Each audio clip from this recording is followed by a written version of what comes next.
Samantala, nakatatanggap na ng kumpirmasyon para sa open work permit ang mga temporary worker mula Jasper. Pero para sa ilan, kahit nawala ng trabaho, di pa rin daw nila maiwan ang Jasper. Narito ang report ni Rhea Santos.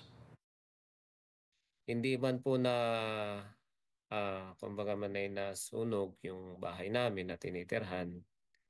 Pero kung makikita mo po yung talagang Jasper na nasunog, at alam mo naman po kung ano yung building na nakapwesto doon sa area na yon at yung mga bahay na ang mga kaibigan mo, kapamilya mo na nakatira.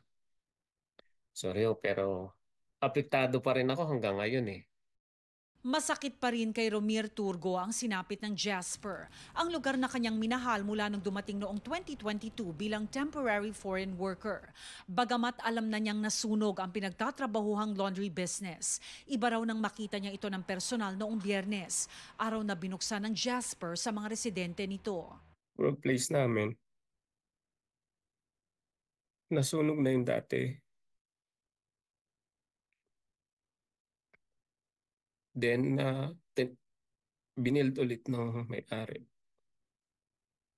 para sa amin.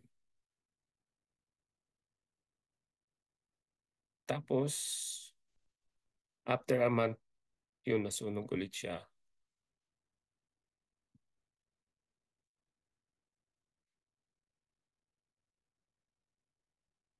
Sunod-sunod na pagsubok. Opo. Kaya, para sa akin, masakit eh. Kumbaga man eh, ba't ganon? Di po ba? Gumugulong na ang permanent residency application ni Turgo bilang nominee sa ilalim ng Rural Renewal Stream ng Alberta. Dahil nawalan ng trabaho, nag-apply ng open work permit. Umaasa na makahanap ng oportunidad para makatulong sa pagbangon ng Jasper. So, mas maganda na rin po na mag-open work permit kasi nga po 3 years kung ma-approve. Kahit naman po yung 1 year, siguro naman po ma-extend ulit yun. Mahaba na po yung 1 year para po sa akin. Ayon kay Jessica Wen ng Calgary Catholic Immigration Society, nag-alangan noong unang ilang temporary foreign workers na naka-close permit na mag-apply ng open work permit dahil baka makaapekto ito sa aplikasyon nila sa permanent residency. We have been receiving emails and feedback from foreign workers, and they are actually receiving 1 to 3 years confirmation letter saying that they are eligible for open work permit for 3 years.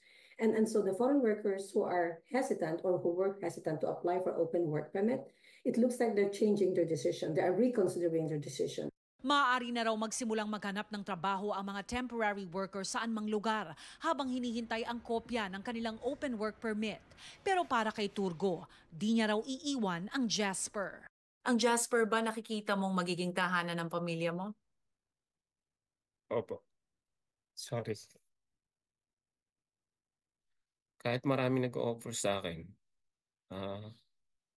on the job bank, they're sending offer, but I choose Jasper. Rhea Santos, Omni News, Vancouver.